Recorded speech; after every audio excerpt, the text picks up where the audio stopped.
Nós vamos para o ensino da palavra de Deus. Quero convidar os irmãos para o Evangelho de Jesus Cristo segundo Mateus escreveu. Temos alguns irmãos que estão conosco já nas redes sociais. Mateus, hoje à tarde eu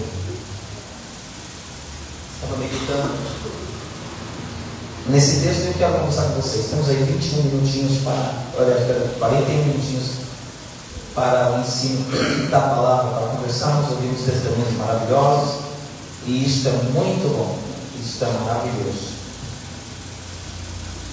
Capítulo de número 7 de Mateus, bem conhecido.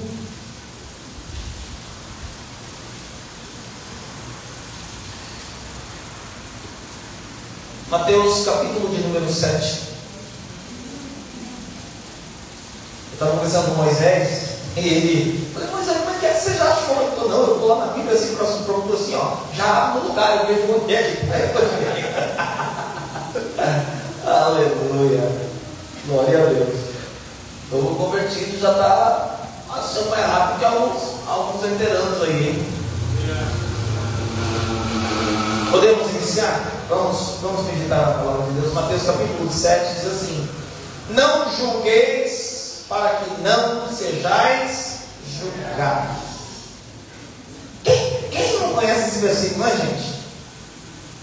Não julgueis para que não sejais julgados. Eu quero conversar isso aqui porque eu vou dizer uma coisa, então esse versículo me irrita um pouquinho. Não pelo versículo, mas pela má interpretação. A mãe da irmã Luísa Paia, a mãe da Thalita, eu abençoe. Eu esqueci o nome da irmã. O nome da irmã, eu esqueci o nome dela. Lenilza. Deus abençoe. Não julgueis para que não sejais julgados. Esse versículo é meio complexo, porque parece que todo mundo errado é mestre em falar esse versículo. Observa quem é que fala para você não julgar. Observa quem usa esse versículo como escudo para você entender. E eu vou dizer uma coisa, a gente precisa conversar um pouquinho sobre isso. A gente precisa sentar um pouquinho para conversar sobre isso.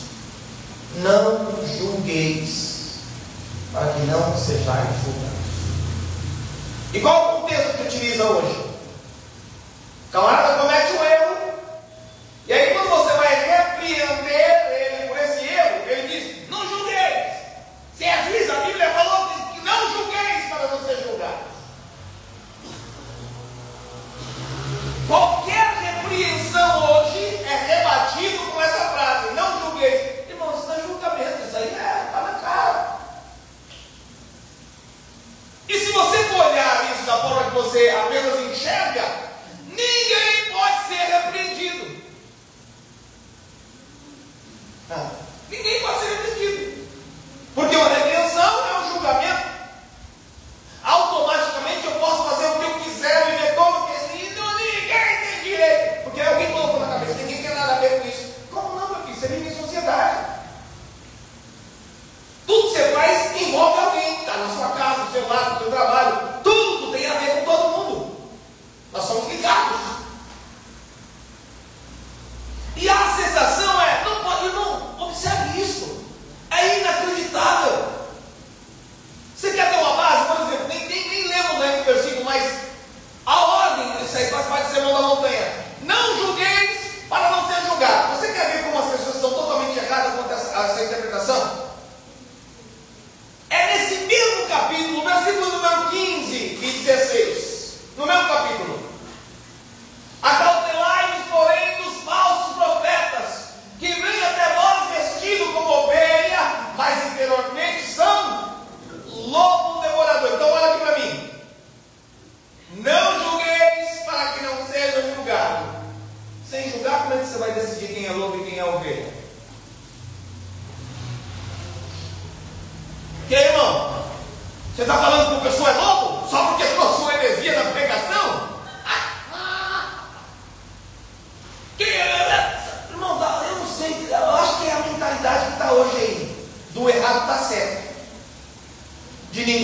falar nada.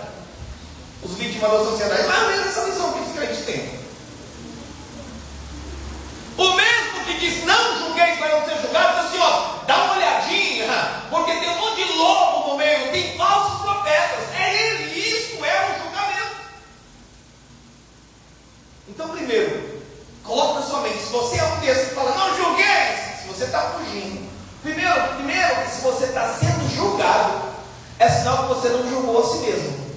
Porque quem faz, como Paulo escreve aos Romanos, aos Coríntios, 1 Coríntios 11, julgue, cada um julgue a si mesmo, para não ser condenado no mundo. Quando nós somos julgados, nós temos que nos examinar, porque quando somos julgados, somos repreendidos do Senhor. Então, qualquer pessoa que está sendo julgado na visão fora, é porque ele não julgou a si mesmo, não se corrigiu internamente.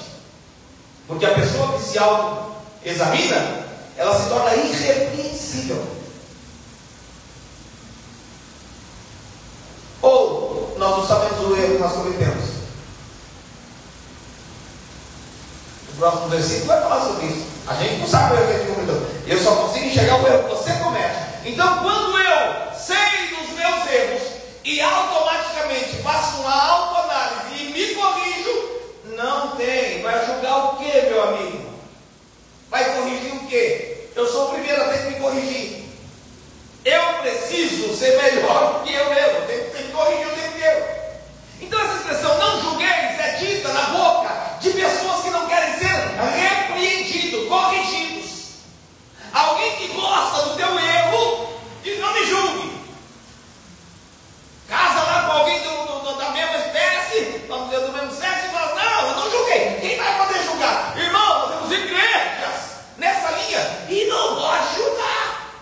Porque se você fala, você está julgando.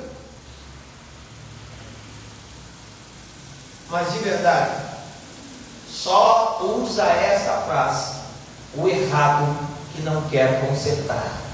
É por isso que Provérbios 7:20 adverte dizendo assim, ó, corrige o sábio e ele te amará. Mas se você corrigir o tolo, aí vai virar seu inimigo, ele vai te odiar. Ele vai te odiar. Então a expressão não julgueis, para que não sejais julgados, ela está literalmente dizendo para você o seguinte: eis, não utilize a lei civil do Velho Testamento. Se vai fazer julgamento, utilize a lei moral do Novo Testamento. Porque no Velho Testamento era olho por olho, dente por dente, quebradura por quebradura. Se você furasse os olhos de alguém no Velho Testamento e cegasse essa pessoa, a reparação era essa pessoa cegar você também. Se você quebrasse o dente de alguém lá na lei civil, ela dizia, então quebre o dente dele também, porque é olho por olho, dente por dente. Essa expressão não julguei vai dizer assim, ó, não faça da forma que era, porque não vai funcionar. A forma antiga não conhece a misericórdia. A forma antiga não resolve. E aliás, Jesus falou assim, vocês leram aqui, para, sabe, olho por olho, dente por dente, mas eu digo para vocês que se o seu irmão, se você for ferido de um lado, vira o outro. Então a coisa mudou. Não é que não haja um julgamento. A expressão é dizendo, cuidado no teu comportamento, porque vento, expressão humana, eles são de ditado popular, vento que sopra lá, sopra cá. Como diz o ditado popular do Nordeste, pau que dá em Chico, dá em Francisco. E essa é a visão. Não julgue, porque Deus não vai usar uma medida diferente. É com a medida que você julgar, que Ele vai utilizar para te julgar também.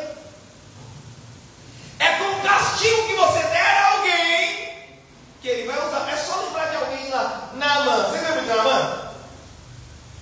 Água.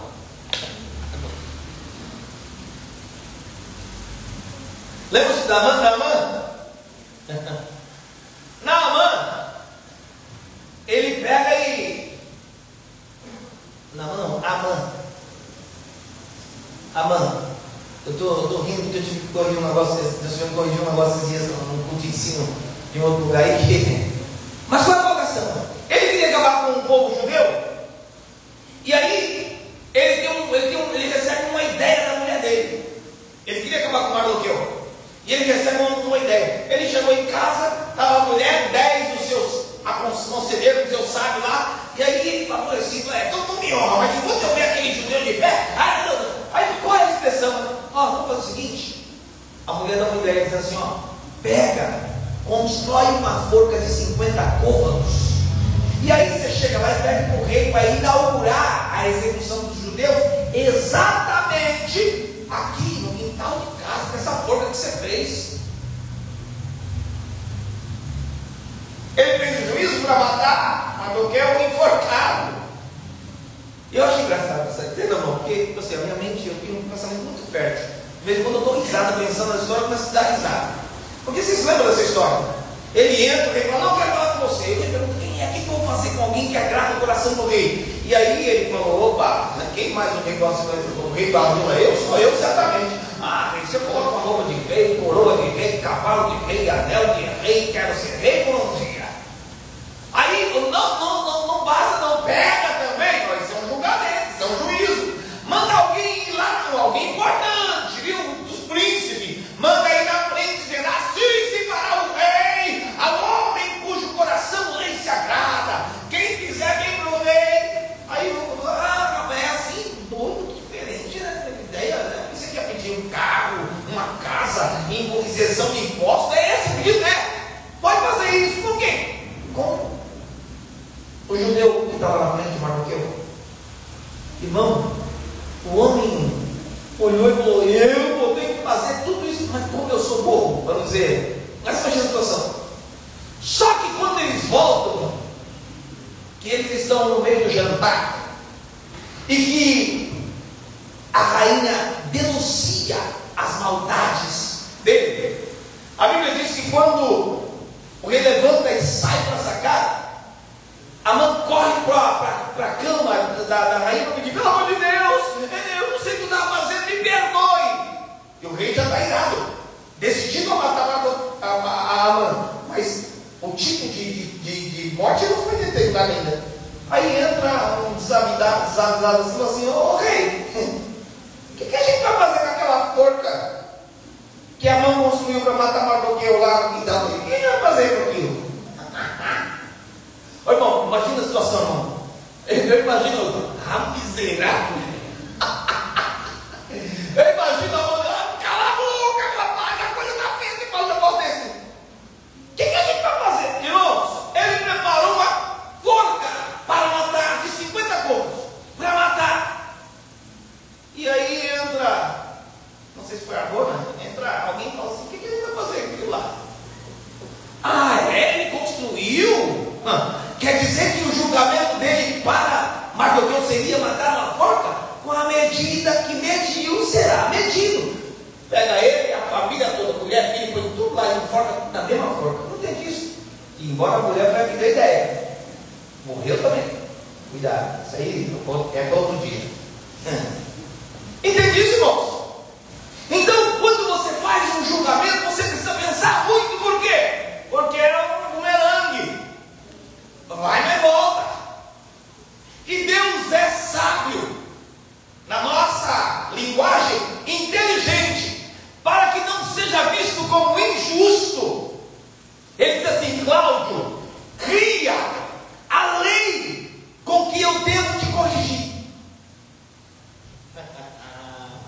A expressão não julgueis para que não sejais julgados está dizendo assim: ei, Manuel, Francisco, vocês crie a correia com que você quer apanhar, a vara com que você quer ser ferido. Porque quando a expressão diz assim: com a maneira, não julgueis para que não sejais julgados, porque a forma de julgar, lá em Lucas 7, não vai falar mais melhor. A forma que você julgar, você vai ser julgado. Deixa eu dar uma olhadinha. Calma aí, só um minutinho. Lucas capítulo 6, versículo 37. 6, 37. Ele tem mais detalhado. Aliás, vou ler a partir do 36. Olha que interessante. Sede, pois, misericordioso. Meu filho, você conseguiu encontrar a minha versão? A R. Não é a fiel, mas tá bom. Está bem próximo. Sede, pois, misericordioso, como também vosso Pai é misericordioso. Aí olha a expressão: não julgueis e não sereis julgados. Não condeneis e não sereis condenados. Soltai e soltar-vos-ão. Entende isso? Então, a expressão utilizada, vou voltar aqui para Mateus 7, está dizendo: na hora que eu for te corrigir, eu vou usar a tua vara de medir. Do jeito que você foi misericordioso com alguém, eu serei misericordioso com você. Do jeito que você teve dó de alguém, eu terei dó de você. Mateus capítulo 18, versículo 23. Mateus 18. No próprio Mateus capítulo 18. 21. Também, um pouquinho mais para frente, em vez de 23, um pouquinho mais para frente. 18.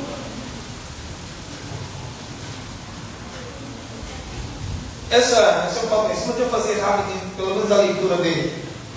Por isso o reino dos céus pode comparar-se a um certo rei que quis fazer conta com seus servos. E começando a fazer conta, foi-lhe apresentado um que devia 10.000 talentos. Lembra isso aí? 10.000 talentos. E não tendo ele com que pagar, o seu senhor mandou que ele, sua mulher e seus filhos fossem vendidos com tudo quanto tinha, para que a dívida se lhe pagasse. O camarada estava devendo 10.000 talentos, 10.000 talentos, dinheiro muito alto. E para pagar isso, como ele não tinha dinheiro, ele teria que ser vendido como escravo, a mulher teria que ser vendida como escravo, os filhos teriam que ser vendidos como escravo, e tudo o que ele tinha para poder pagar um valor desse, que era muito dinheiro. Aí o versículo de número 26 diz: então aquele servo, prostrando-se, o reverenciava, dizendo: Senhor, seja generoso para comigo e tudo te pagarei. Então o Senhor daquele servo, movido de íntima compaixão, soltou-o e perdoou-lhe a dívida. Presta atenção, nessa aqui, olha aqui para mim, irmãos. Imagina o valor disso aqui: 10 milhões aí. Um dinheiro que não é possível pagar. Um dinheiro que não é possível pagar. Você não fez a tradução aí não, né? A conversão não. Mas é um talento, tira o seu valor. Aí o camarada presta atenção no valor da dívida. A dívida tinha que vender ele como escravo, mulher como escravo, filhos como escravo e todos os seus bens para poder pagar a dívida. Lei é lei, dívida é dívida. E foi dada a ordem. Mas quando foi dada a ordem, ele correu lá e se prostrou: ó Senhor, seja generoso para comigo e tudo te pagarei. Eu vou te pagar tudo, por favor, tenha paciência. Aí que ele usou de íntima compaixão. O servo, então o Senhor daquele servo, movido de íntima compaixão, soltou e perdoou-lhe a dívida. Mas sabe o que é interessante? Mateus capítulo 5, quando fala sobre as bem-aventuranças, o versículo de número 7, deixa eu ver se é o 7. Acho que é 5 e 7. Mateus 5 e 7. Bem-aventurados os misericordiosos, porque eles alcançarão misericórdia. Só alcança misericórdia quem é misericordioso. Só alcança misericórdia quem é misericordioso. Esse camarada aqui, o Senhor dele usou de íntima compaixão e perdoou-lhe a dívida de 10.000 talentos. Aí ele vem saindo, e quando ele vem saindo, versículo 28 diz assim: saindo, porém, aquele servo encontrou um dos seus conservos que lhe devia 100 dinheiro. Irmãos, imagina comigo: 10.000 talentos.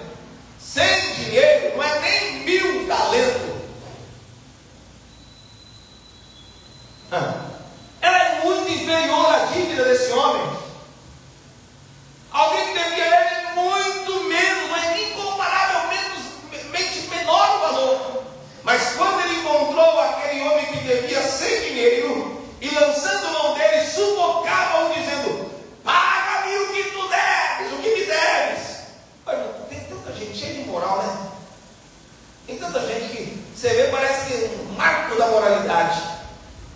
Deve a Deus e o mundo. Mas eu só me dever 10 reais para ele. E tem gente que, irmão, eu dirigi numa igreja num lugar, e uma vez um irmão veio conversar comigo. A família vai lembrar disso aí. O irmão veio conversar comigo e ele estava chateado. Para mim, quem tem palavra tem, quem não tem, não tem. Eu falei, rapaz, isso é muito duro. Não, é que eu tinha uns 8 ou 9 anos atrás que ele falava, né? Fulano de tal me pediu 50 centavos emprestado e disse que ia me pagar. Eu não acreditei, irmão. 50 centavos emprestado e não pagou. O homem marcou uma pessoa por causa de 50 centavos, gente. Você não acredita nisso? Não, eu olhei para ele, não é brincadeira, eu pensei, é pegadinha, deve ter câmera, não é possível negócio desse. O camarada chamou um outro caloteiro por causa de 50 centavos e aborrecido. Não é pelo valor, mas eles estão me devendo. Meu irmão, não é pelo valor, é pelo quê?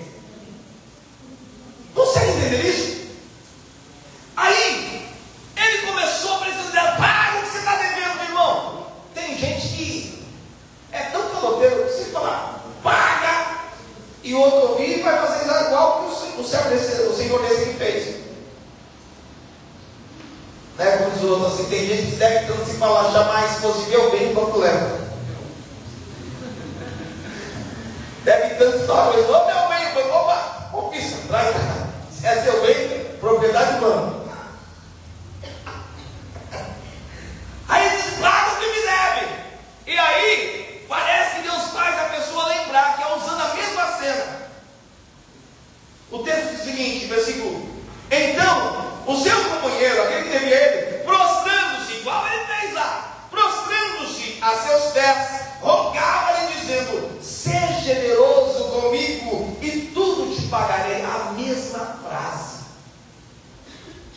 A mesma frase. É por isso que a gente vai tentar o capítulo 7, andar um pouquinho mais, algum versículo mais, mas eu quero que você lembre que Deus está dizendo: eu vou te fazer ver o quanto você é injusto, o quanto você é injusta, por suas próprias palavras. Eu sei que os pregadores aí já se lembraram de Davi, né? Mas por suas próprias palavras, eu vou medir você com a medida que você medir os outros. Você tem misericórdia de alguém, eu vou ter misericórdia de você. Você não tem, eu não vou ter misericórdia. Porque ele diz assim: eu tenho misericórdia, quem quiser ter misericórdia? Entende? E a forma dele agir é: deixa eu dar uma olhadinha. Tem dó de alguém? Não tem. Quem quer que eu tenha dó de você? Você perdoou alguém? Não perdoou. Se não perdoou, você quer perdão como? Ah, mas não foi. Gente, a gente só não enxerga. Só é o problema que a gente imagina assim: uma vez que eu não pego contra o pastor Carlos, está tudo bem. Mas eu posso ficar com um monte de gente contra a pessoa, e aí? Ferir um, falando. Não é assim que funciona, irmão. O Deus justo, ele vai usar a parábola para você não entender que ele está julgando é você. Ele está fazendo você dar a sua sentença. Entende? E aí, eu vou pagar tudo. Versículo número 30. Ele, porém, não quis. Antes, foi encerrado na prisão até que pagasse a dívida. Não quero saber não. Guarda! Leva para a cadeia. Há sempre alguém vendo a injustiça. Aí, vendo pois os seus conservos o que acontecia, contristaram-se muito e foram declarar ao seu senhor tudo o que se passara. Então o seu senhor, chamando-o à sua presença, disse-lhe: servo malvado, perdoei-te toda aquela dívida, porque me suplicastes. Não devias tu igualmente ter compaixão do teu companheiro, como também eu tive misericórdia de ti? Ele está dizendo assim: ó, o que eu tive por você pelo valor era mais do que compaixão, eu tive misericórdia de você. Irmão, nós somos beneficiados para beneficiar pessoas. Não esqueça disso. Aí, indignado, o seu senhor o entregou aos atormentadores, até que pagasse tudo o que devia. Assim nos fará também o seu Pai Celestial, se do coração não perdoares cada um a seu irmão as suas ofensas. Então, só lembrando, a medida do perdão é você que determina.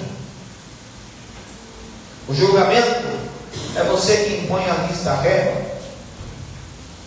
É só lembrar do Pai Nosso. Na oração do Pai Nosso, quando se faz fala do perdão, tudo parece que está vindo de Deus, entendeu? Pai Nosso que está no céu, santificado, venha, o reino é dele. O pão nosso é o Senhor que dá. Não deixa cair, é Ele que livra. Mas quando diz perdão, ele está dizendo assim, ó, perdoa a gente só se há uma objeção, há uma condição. Perdoa-nos como nós perdoamos. Ô gente, quem foi que fez essa oração? Ensinou essa oração? Não foi Jesus? Se fosse eu, você ia falar, eu vou besteira. Se fosse Paulo, você ia dizer, mas foi Paulo, não foi Jesus. Mas não é porque Jesus diz assim, ó, perdoa-nos como nós perdoamos. Vocês falam, vocês ficam sabendo que a vocês que não perdoam, não serão perdoados. Porque a medida do perdão é você que determina. Perdoei 50%, recebo 50% de perdão, sou condenado. Perdoei 80%, recebo 80% de perdão, sou condenado. Perdoei 90%, recebo 90% de perdão, sou condenado. Perdoei 99%, quase fui salvo. Porque se eu perdoei 99%, é condenado. Agora, quando eu perdoo 100%, eu recebo 100% do perdão e sou salvo. É isso que você precisa colocar na cabeça. E não é fácil, mas é necessário. Ok? Vamos voltar para o capítulo 7 lá. E aí ele diz no versículo 2, aquilo que nós já falamos agora: porque com juízo com que julgares, sereis julgados, e com a medida com que tiveres medido, vos medirão a vós. Nos medirão a vós. É do jeito que você quiser. Aí, eu não sei uma pessoa que despreza o outro, ele se acha superior.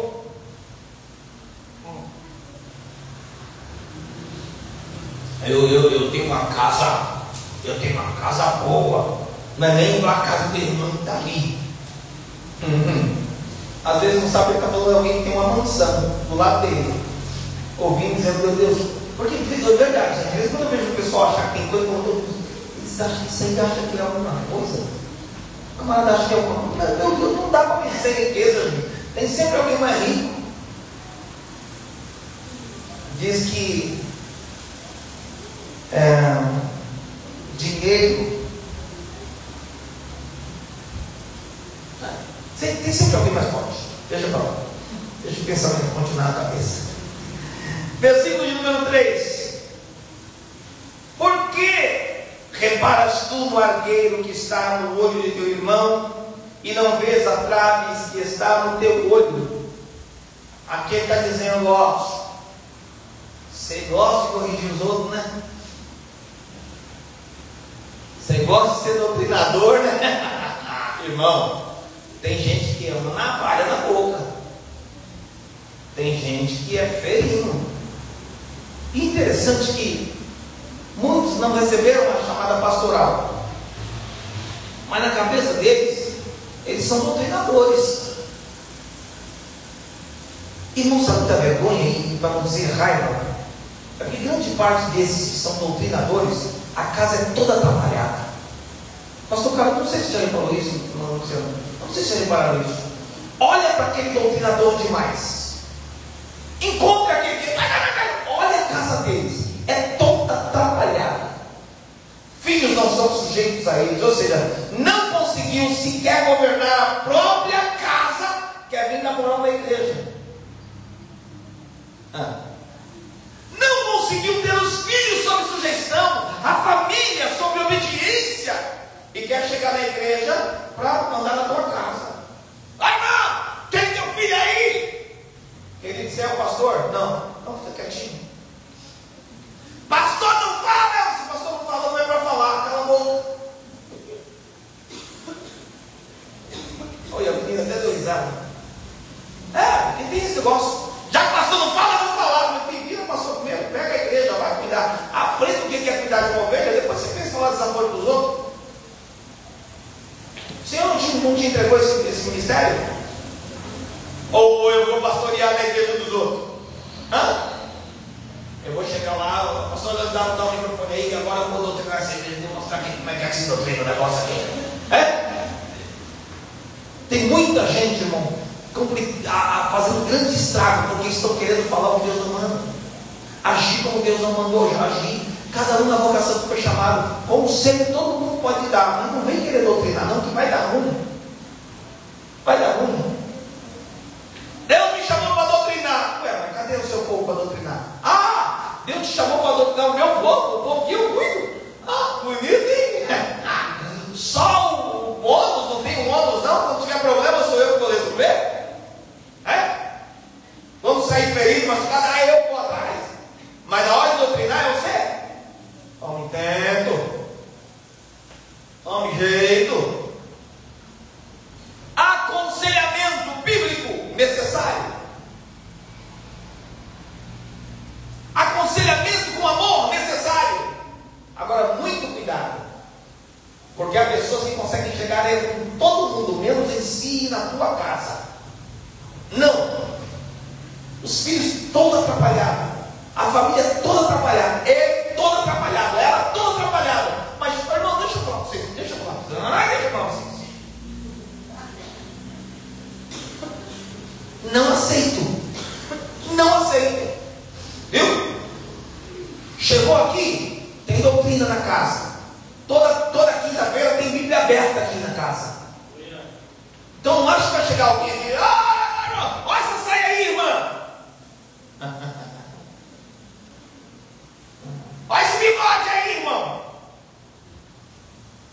Quem é tu que julga o servo alheio? É teu servo, não? Você está fazendo o quê? Você está reclamando o quê? Aí quando você vai ver a vida do camarada toda atrapalhada, devendo o céu e mundo, dando calote, arrebentando, sabe, com vida atrapalhada em geral. Mas chega na igreja dos outros, querendo ser doutrinador. Eu estou controlando tanto o negócio da família. Eu me controlo tantas vezes, você não sabe como é que fica a cabeça explodindo.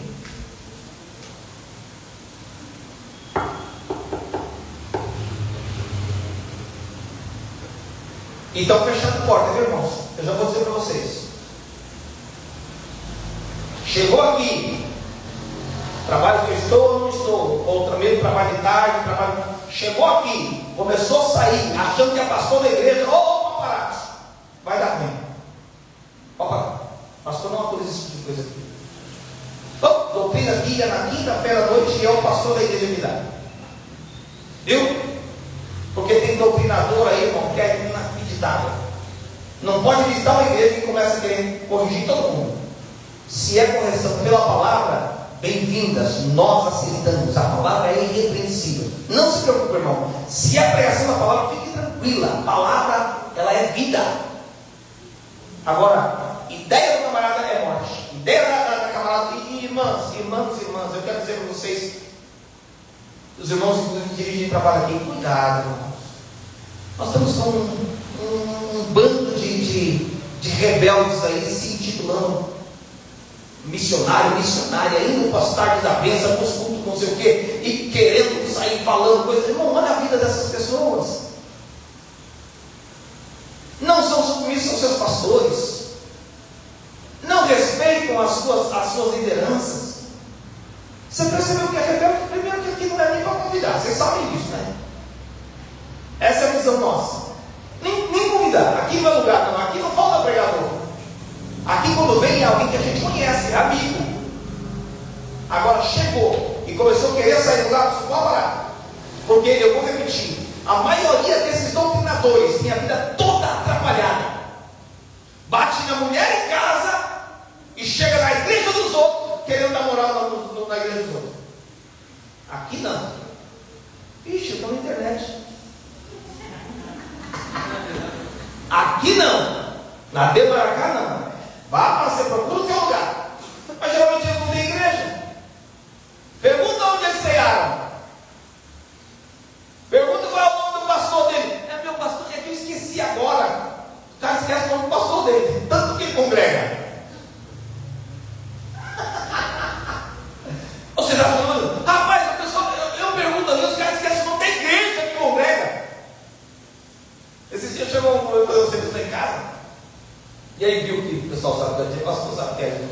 já quer, né, poder fechar o negócio, já quer fingir que é da casa também. Oi, eu também sou crente, não, irmão, Belém também, vai igreja, JK, o pastor Evandro, não, é JK que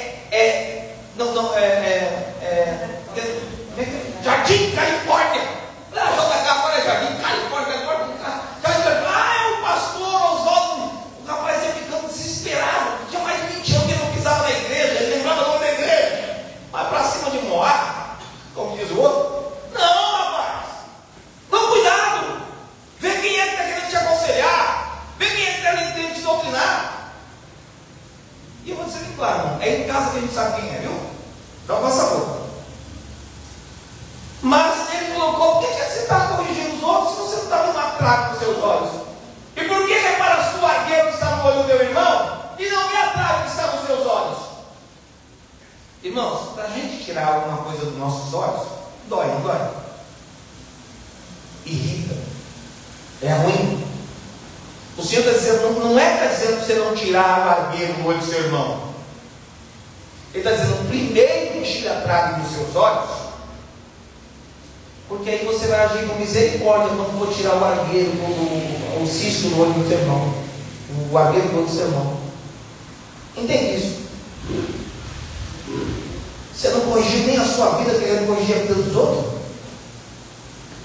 Você não acertou nem as suas coisas, você está querendo acertar a vida dos outros. Você acha que Deus não se irrita com isso? Não. E a expressão disso aqui é hipócritas. Hipócrita. Já que ele dá sentença. Não vai dar tempo de eu falar muito não, porque já está passando a hora aqui. Mas Davi, irmão, quando o profeta começou a falar e dizer, não, o camarada tinha viúva velha, o outro só tinha, chegou um visitante lá, o camarada quis fazer bonito. Eu acho que ele pensou, vou pegar minha ovelha nada, foi lá, tomou a única do outro, tal. E Deus é tão tremendo, como eu falei, Deus usa a nossa linha. Se o Senhor falasse assim, se usasse o profeta para poder falar assim, aí chegou um rei, Davi não ia ligar.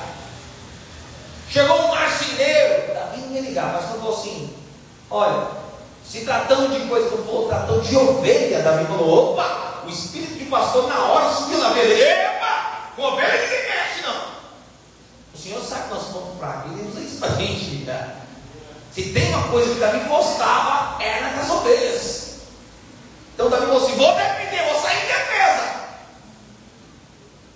E aí o profeta falou assim, e aí ele falou assim, não, esse homem é digno de morte, esse homem tem que morrer. Aí o profeta Natan falou, dá um pouquinho, tira um espelho grandão, põe na frente dele e fala, aqui ó, quem é esse homem? Ele tem que mesmo que tem que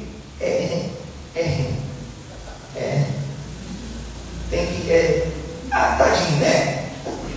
Não ia assim, né? Tem que morrer desse jeito não, né? Gente, eu vou, já para mudar de ideia. Entende isso, irmãos? Entende isso? Porque nós tendemos a, quando vemos o erro do irmão, se levantar e querer, irmão, nós caímos nos mesmos erros. João escreve, olha, não gosta de estar de pé, olha para que não caia. E você já viu que muitas pessoas hoje estão caindo exatamente na queda que ele julgava as pessoas ontem? Por exemplo, vou falar um negócio para vocês aqui, só entre nós, fala para ninguém não. Mas a Assembleia, nós aqui na internet, a Assembleia de Deus antigamente tinha alguns pecados mortais mesmo. E entre os pecados mortais era a mulher usar calça. Irmão, mulher usar calça na Assembleia de Deus, o nome mais bonitinho que ela ouvia era Jezabel.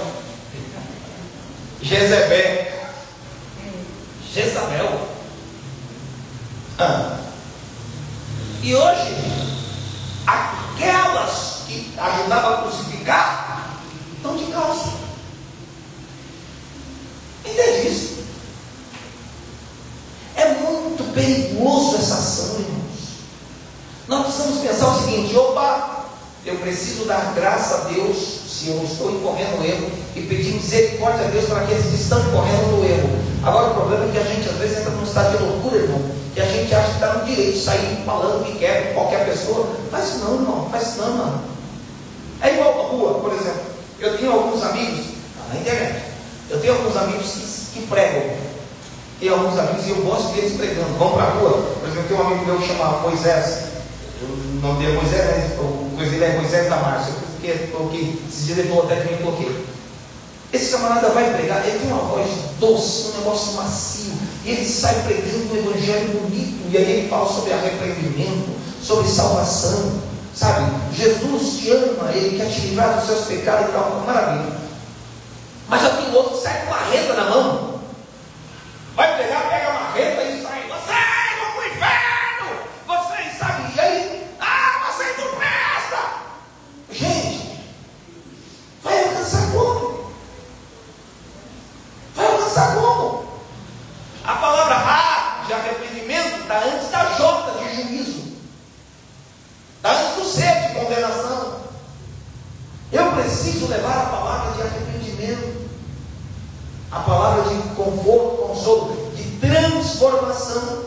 Mas a gente às vezes quer só a acusação. Irmão, eu tenho tanto pecado que eu não tenho nem tempo de ficar olhando o pecado dos outros, não. Quando eu vou pedir perdão pelos meus, na mão sai falta. Eu não tenho nem tempo de lembrar do pecado dos outros, porque eu tenho que cuidar do meu. Se eu estou cuidando do seu pecado e esquecer do meu, eu que vou condenado. Entende isso, mano? O conselho nessa noite da parte de Deus é: cuidado com o julgamento. É muita gente que julgava e falava do cigarro e está fumando hoje. É muita gente que julgava, sabe, um parente que bebia e está bebendo hoje. Consegue entender isso? Então o conselho de Deus é: cuidado, você não cair, não tropeçar. Paulo diz assim, ore por mim para que no abrir da minha boca seja dado palavra com sabedoria, e eu mesmo não venha cair, eu tropeçar naquilo que ensino, daquilo que eu falo. Você sabe o que eu faço? Eu tenho medo danado. Eu tenho medo danado. Há alguns assuntos que eu começo e mordo a língua. Mordo a língua. Mas só para concluir, ele está dizendo: você tem uma trava no seu olho. Irmão, bota uma coisa na sua cabeça. Presta atenção. Paulo diz assim, o Senhor veio para salvar a todo pecador, do qual eu sou o principal. Paulo, irmão. Paulo disse que ele era o principal. É lógico que eu não tinha nascido ainda. Ele podia falar isso. Mas eu nasci depois, aí já não pode mais falar isso. Mas imagina, o Paulo. Fala aí para mim o que é Paulo, gente. Você consegue encontrar Pedro com um monte de problema. Você consegue encontrar mancadas feias de Pedro. Mas encontra as mancadas feias de Paulo? Não, Paulo se santificava. Paulo cuidava. Cuidava para não ter deslize. Quando ele via que estava passando, ele pedia perdão. Ele era humilde, dizia: eu poderia chegar e falar, mas eu não faço isso, eu vim para você. Entende? Esse homem que pegou a vida e se dedicou ao Evangelho, disse que era o principal dos pecadores. Quem sou eu perto de Paulo? Vocês acham que eu me senti digno de achar que sou melhor que alguém? Essa é a mentalidade que eu quero que você entenda. Que para todo mundo que está enxergando um argueiro no olho de alguém, tem uma trava no próprio. Está bem? Todo mundo que está enxergando defeito em alguém pode ter uma podridão dentro de si. Busque ao Senhor. A ordem para você é a mesma que o anjo deu para Ló e as suas filhas e a sua mulher. Escapa-te por tua vida. Escapa-te por tua vida. Amém? Amém. Versículo 4 diz: ou como dirás a teu irmão, deixa-me tirar o argueiro do teu olho, porque é sempre assim, né? Eu quero só resolver o problema dos outros. Estando uma trave no teu, hipócrita, tira primeiro a trave do teu olho, e então cuidarás em tirar o argueiro do olho do teu irmão. Você está entendendo aqui, ó, que eu falei? Não é que você não vai ajudar o irmão a tirar o argueiro do olho dele. Não é que você não vai ajudar o irmão a limpar o olho dele, mas primeiro você vai cuidar do seu. Porque aí você vai ter misericórdia para poder ajudar ele. Entende? Só pode ajudar alguém a tirar limpar o olho quem está com o olho limpo. Está bem? Tem uma música, tem uma música aí que hoje em dia tem negócio aqui que faz o pessoal esquecer depois, né? O botãozinho lá dos homens de preto. Aí tem uma música que é toma conta da sua vida, toma conta da sua vida, toma conta da sua vida. Bicho, eu tô na internet. Amém, gente? Deus abençoe, fecha os olhos e com sua cabeça. Pai, obrigado por sua palavra, pelo ensino mesmo. Ajude-nos, Senhor, a vivermos a tua palavra, a usar de misericórdia com quem erra, a cuidar, Senhor Jesus, para não fazermos julgamentos de forma a tratar como nós não queremos ser tratados. Entendemos, Senhor, que o Senhor usará a nós mesmos, aos nossos próprios julgamentos, para medir como nós estamos medindo os outros. Pedimos a tua bênção, Senhor, e a tua mão sobre cada um dos seus filhos que ouviram aqui e em seus lares. Te agradecemos por tudo em nome de Jesus. Amém? Irmãos, crítica não é julgamento, viu? Crítica não é julgamento. Às vezes há uma crítica que é necessária e as pessoas entendem como julgamento. E eu já falei, quem fala não julgueis, geralmente é quem não quer ser corrigido. Deus abençoe os irmãos que estão também na internet, bastante irmão passou por aqui, e alguns deixam mensagem. Que Deus abençoe grandemente. Fiquem com Deus, estamos desligando aqui, viu?